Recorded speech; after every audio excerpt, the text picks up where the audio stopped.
Thank you so much, Neychelle, for doing this. Oh It yeah, was anytime.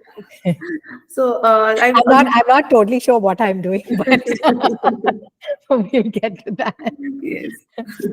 So, like I usually start by asking, how was motherhood for you for initial 6 months? How How did you was feel? how was motherhood for me? Initial 6 months, uh, I think I think the first couple of weeks were the most challenging for me, right? Like the I and I really only remember those first couple of weeks mostly because of the challenges, right? Like you come, you're not really prepped or ready for some of the issues that you might face, right? Like for me personally, I think breastfeeding was quite challenging. So the first couple of weeks, just trying to nail that was very difficult, right? Just trying to make sure that you know the placement is right, the baby is being well fed. You're always very anxious. Are you getting it right, and are they feeding enough, right? You're always troubled. And my son was a smaller baby, so there was a little bit more pressure to make sure that he's getting sufficient, right? So I would say the first couple of weeks were the most stressful because of trying to figure out how to breastfeed, trying to figure out how to handle the baby. They're very small. You're trying to really learn. When they cry, what does that mean? Are they hungry? Are they hurt? Are they in pain? Do they want to poop? Right? Like, so I would say the first couple of weeks were really a little difficult, but I had a lot of support. Right, both my mother was there. My mother-in-law was also there. My mom came over to my place, so it was my mom was there, my mother-in-law was there, my husband was there. So feeding. Kian was also bottle fed, so I used to breastfeed and bottle feed. So that really helped because I could get some breaks, right, where somebody else could feed the baby. But yeah, I mean, for me, the first 6 months of motherhood, to be honest, I only remember the first few weeks because they were quite challenging, and you're trying to settle into a pattern of sleep and feed with a baby. Um, the remaining months actually were very nice, right? Like because you bond more with the baby, you kind of understand their patterns, you take them out. I used to love to go on long walks. With Kian. So I used to do like 1 hour in the morning, walking with him on the sling, another hour in the evening, walking with him on the sling. He really liked the outdoors. So when he was 2 months itself, I used to go out, like 1 month or so, I used to go out with him on the sling. So yeah, I enjoyed the remaining. I would say 1 month was challenging, but after that, I would say I really enjoyed it, right? Like really bonding with him, feeding him, putting him to bed, etc. Yeah, but of course, I had a lot of help, right? All my mom, my mother-in-law, my husband, they all did everything for Kian, so I never felt, I had to be the only one doing everything for him. So that really helped me. Yeah, and I think at the 6 month mark, I had already decided I would go back to work. So at the 5 month mark, I did hire a nanny who would come in the morning and go, leave in the evening. And I had like an overlap of a month to feel comfortable with her. So that really helped when I actually decided to go or start work again. And I remember when I first started work, I started on a Thursday because I read a blog that said you should start when you're going back, don't start early, like Monday or earlier in the week, because it's too much or too many days. So you just to get used to going back, start on a Thursday or a Friday, so you get the weekend, right? So you feel like it's a short week. So I actually did that. I thought it was very was very good because you feel this anxiety, right? The first time you kind of leave. This is my next question. How did you navigate going to work? Yeah, You had anxiety and I think initially you do, right. The first week going back, you feel a little bit anxious, and the babies also at that point. I think going back at 6 months is a good thing, I must say, because the baby is big enough, but the baby is not too big that you have like stayed for one. I do feel like um, you know if you stayed for like a whole year with the baby, I think it becomes even more difficult because they tend to be a little bit more clingy once they get you for a full year and they're not used to seeing you leave, right? I think 6 months is big enough but small enough. You know what I mean? Like they Yeah, haven't yeah. seen that space. So it was not difficult, to be honest. Because I used to wait for the nanny to come in the morning, and my mother-in-law was there, had breakfast, did the first feeding, and then leave for work. And then I used to, and I think I always said, okay, mommy's going to come back at 5, right? And he kind of understood that. And when I came back at 5, I used to immediately take him and go down for a walk. And he kind of got used to that. I didn't have a lot of challenges. Um, you know, um, he didn't, Kian wasn't overly clingy to like say, go. So I thought it was okay.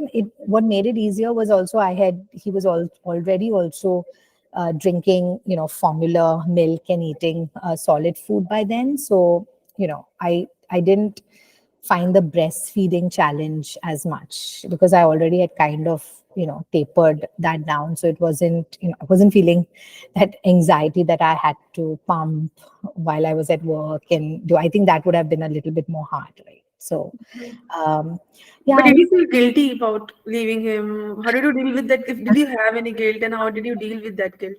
I don't know. I don't feel like I had guilt, to be honest, because I knew he was, well cared for during the hours I was not there. And what I tried to do is when I came back home, I used to pretty much spend all my time with him, right? It was on the days of the time, pre-COVID where we didn't work at home.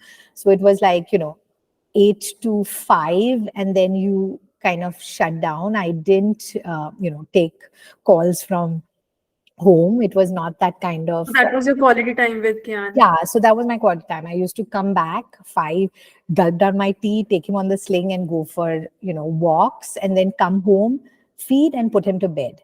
And we had that rhythm, right? So I don't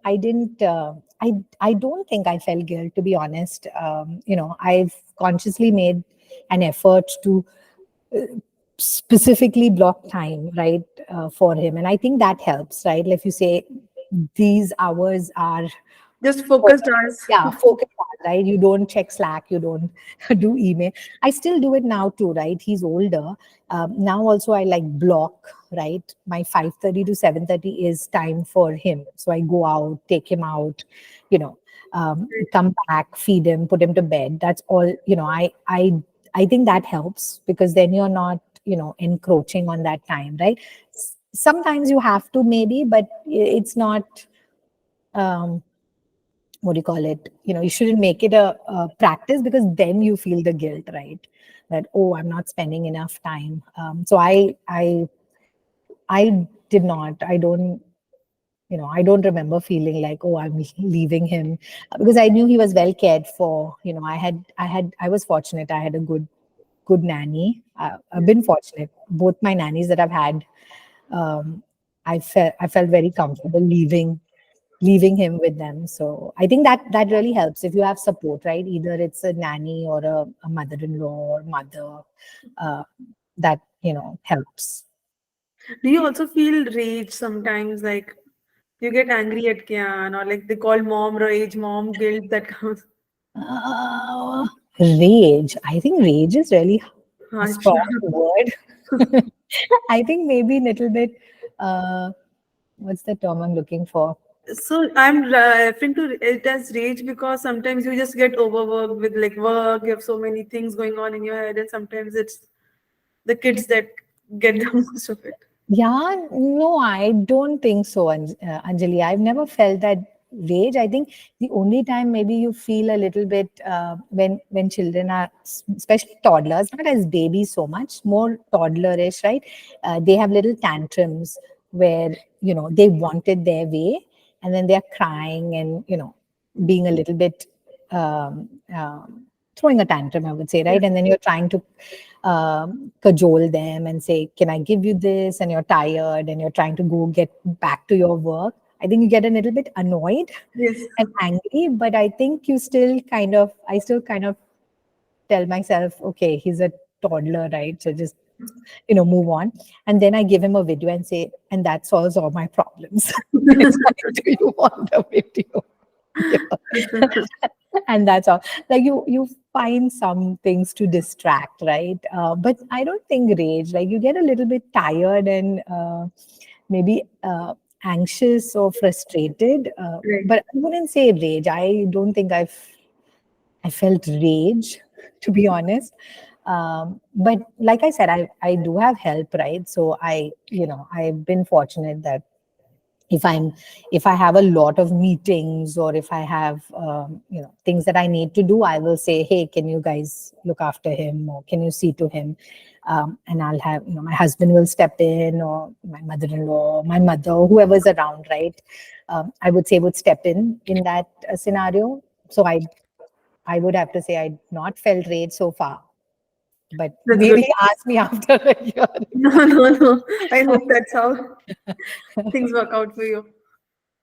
Do you feel rage? Have you Not felt it? rage exactly, maybe rage. As I'm talking to you, I feeling it's so strong, but sometimes it, yes, I do feel like some Yeah, yeah, anger. Like I understand yeah, that yeah, he's just a toddler, but yeah, yeah, when he's throwing things like anything, when he yeah, throws yeah, food, yeah, yeah, there yeah. are some things that Yeah, yeah, but I think you have to look at some techniques of distractions, right? With smaller children, that's the thing that you would have to work, right? They do tend to have some tantrums, and you have to like be clear.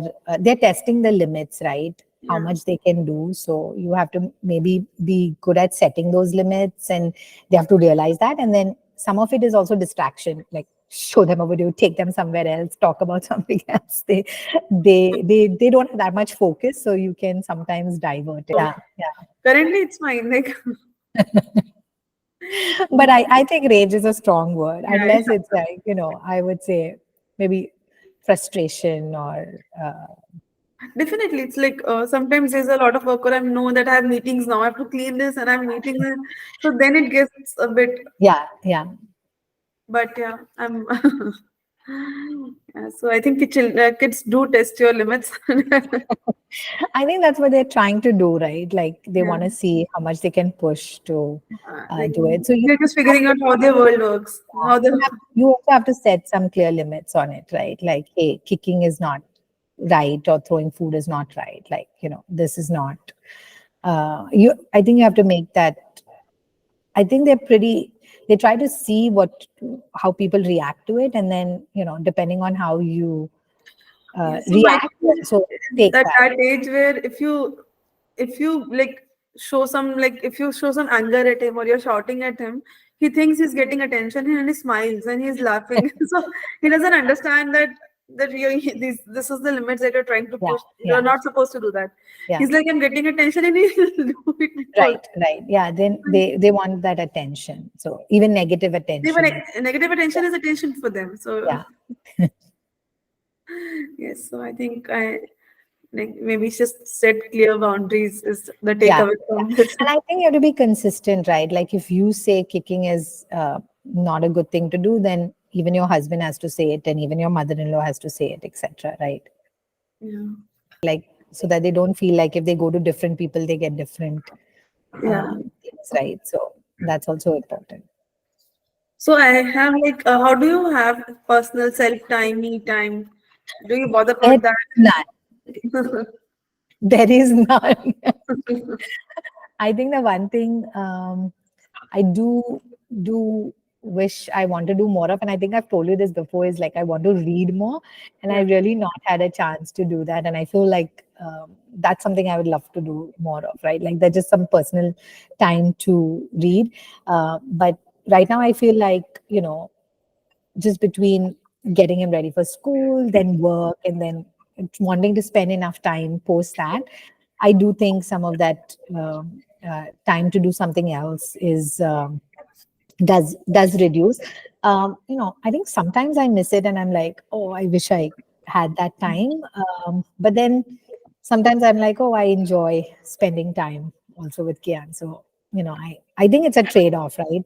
I think as he's become older, I think definitely more options to do that, because now I see that he doesn't want to spend as much time with me in the evenings. So he wants to play with some of the other little kids. So, that gives me a little bit more time. I still like to watch him, so I go out, but at least I can, you know, uh, talk to some other mom or person around, or do some other, like I drop him at football, then I have like an hour that I can either cycle or do something myself and then come back and pick him up. So as they grow, I think you get a little bit more of that uh, Yeah. me time, So do so you to think speak. apart from Kyan, it's work from home also that is affecting all of that? Like you said earlier, 8 to 5 is office done. Yeah.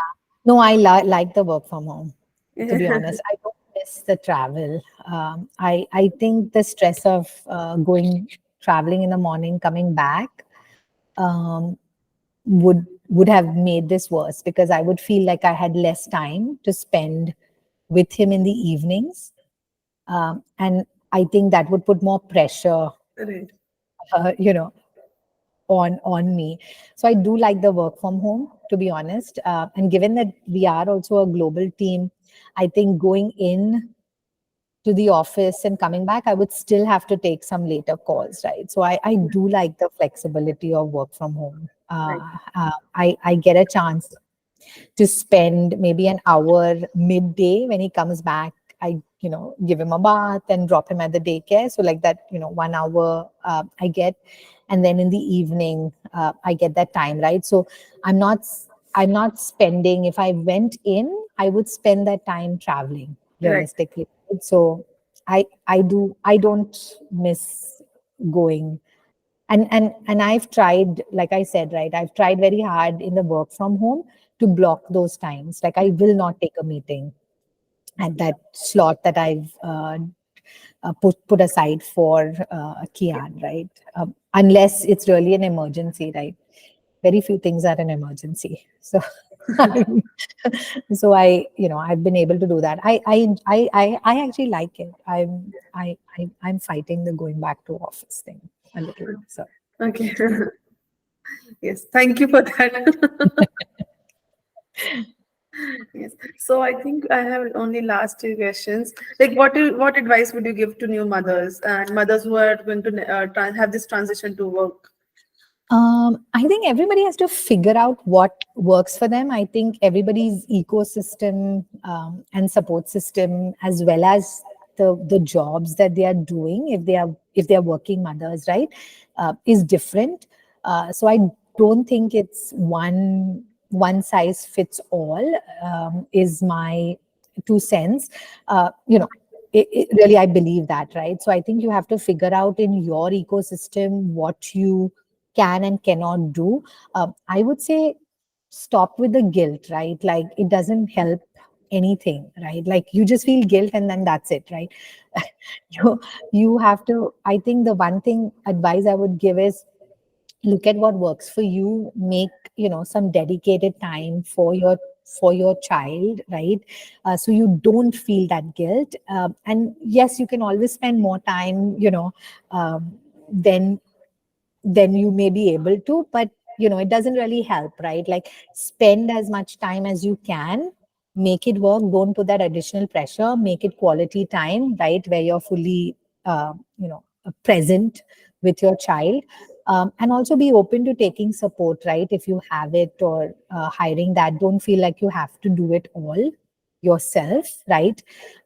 Is my advice, right? Also, I would say, when you're pregnant, right, a lot of people don't talk about what it will take in terms of breastfeeding the child, raising the child, when they're sick, the stress, etc. Um, Speak to more mothers who will tell you how to deal with it, and take some advice, or on some of this stuff, because I think when you're pregnant and if things are going well, everybody's a little bit in that, very positive, and they think everything will happen magically. So I think, it would be good to get some talk more to some of the young mothers who are willing to share their experiences about it, right? But yeah, I mean, I would say, you'll have to figure it out yourself.